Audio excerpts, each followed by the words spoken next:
UEFA predsjednik... Zvone Boban bi recimo ušao. Zvone Boban bi, da. Idemo sa Platinijem. U Francuskoj su iskoristili maksimalno njegov brend. Platini možda i ne treba, ja evo osobno vam ovdje kažem, ne trebam znati sve ove cake, ali ću ih naučiti s vremenom.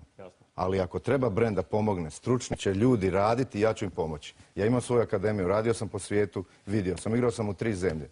Iskustva. Znači, zašto to ne iskoristiti? Imam najveća prava. Među 100 najboljih igrača sam FIFA. Ovo ne želim da sad neko razmišlja da se ja namećem i to. To su činjenice i tu malenkost. Ako treba, možemo iskoristiti. Ako ne treba, onda ćemo ovako. Meni je krivo što ja moram s gospodina, znam i prije. Ako smije, predsjednik Engleskog nogometnog saveza je princ William, ako se ne varam.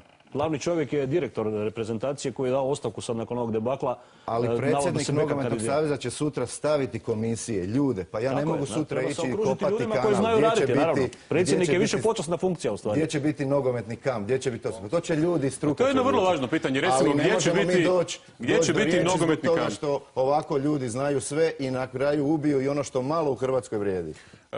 Gospodine Srebriću, kad će konačno biti izgrađen hrvatski nogometni kamp? Već 20 godina odlazi hrvatska nogometna reprezentacija, reprezentacija jedne turističke zemlje, odlazi u susjednu državu, ostavlja milijune eura na pripremama za svoje kvalifikacije ili što već gdje igra.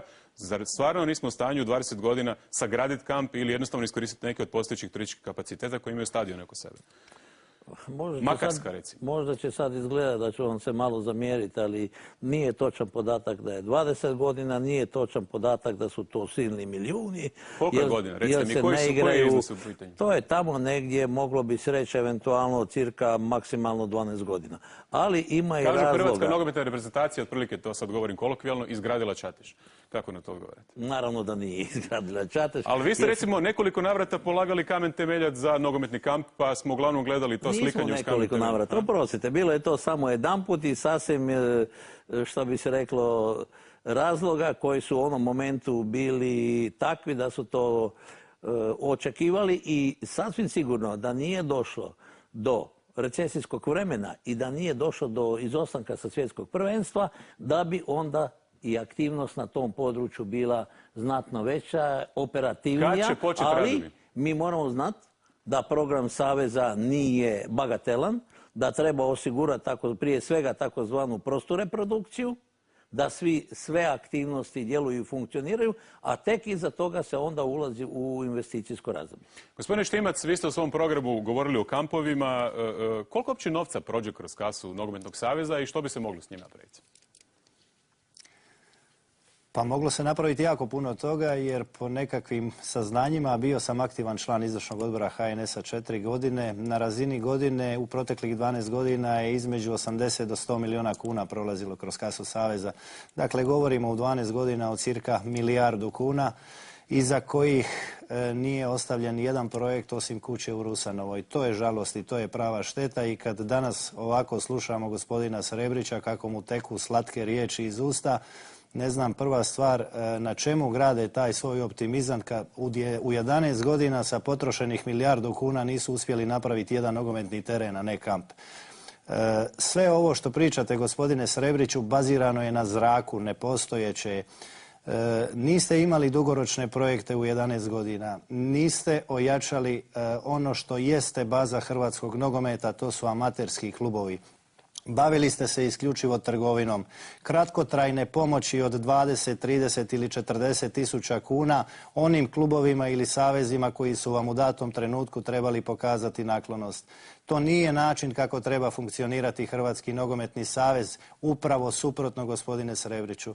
Dugoročni projekti, stabilizacija sustava natjecanja, gradnja kampa koji se može izgraditi u 10 mjesta u Hrvatskoj u roku od 12 mjeseci ako imate znanja, stručnosti i energije, a i vremena za takve stvari. To je ono što je nudio moj program i to je ono radi čega su glasači dali meni podršku i to je ono radi čega ću vas pobijediti. Gospodine Štimac, pa koliko je to novaca? Nisu li to nerealne, puste sanje? 10 kampova? Nisu uopće, gospodine Togonal, nerealne iz razloga što ne govorimo o novcima iz proračuna Republike Hrvatske, niti niti lokalnih samouprava. Govorimo o novcima koji jesu dostupni iz Europske banke, o subvencijama FIFA, UEFA i onome što nude strukturni i predpristupni fondovi Europske unije. Samo ova gospoda nemaju vremena baviti se s tim.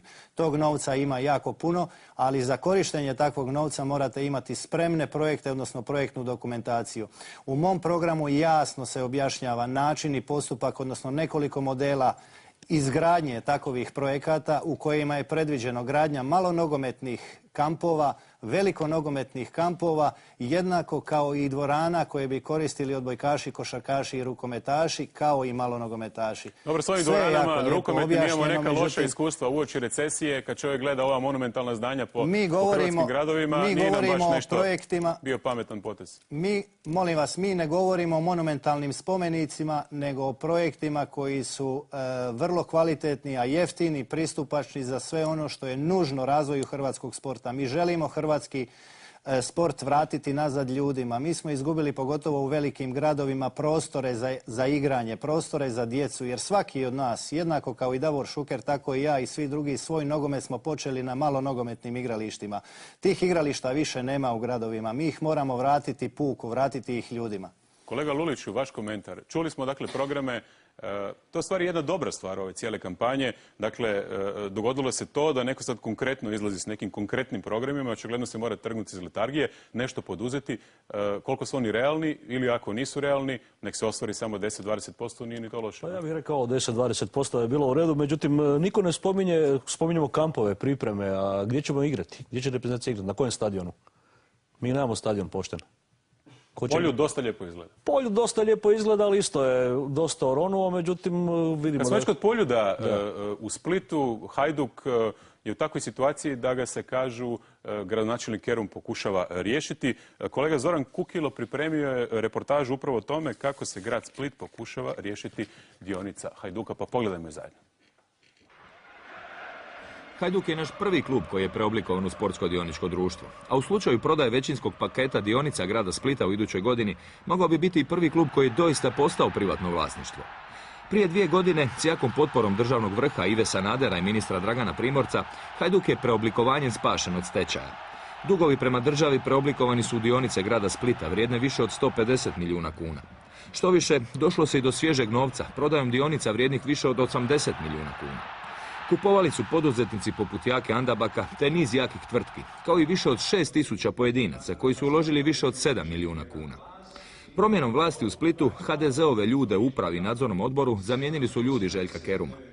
Proteklih 1,5 godinu uspjeli su osvajanje kupa te plasman u skupine Europske lige. Proteklih dana najavljena je prodaja još 30% Hajdukovih dionica, čime bi grad Split ostao na kontrolnom paketu od 26% vlasništva nad Hajdukom. Ja sam jedanput rekao Hajduk je vrući krompir i to treba, mislim, neka i ostali preuzmu bar dio odgovornosti, jer imati Hajduka na teretu nije to lako, mislim. To je najteža stvar. Gradsko vijeće tek treba raspravljati o prodaji 30% dionica vrijednih oko 80 milijuna kuna. 50 milijuna ide gradu, a 30 državi. Dugoročno, grad nema novca za financiranje Hajduka, a isto tako Hajduk nije čista matematika, već simbol Splita i Dalmacije. Pred gradskim vijećnicima je teška i odgovorna odluka.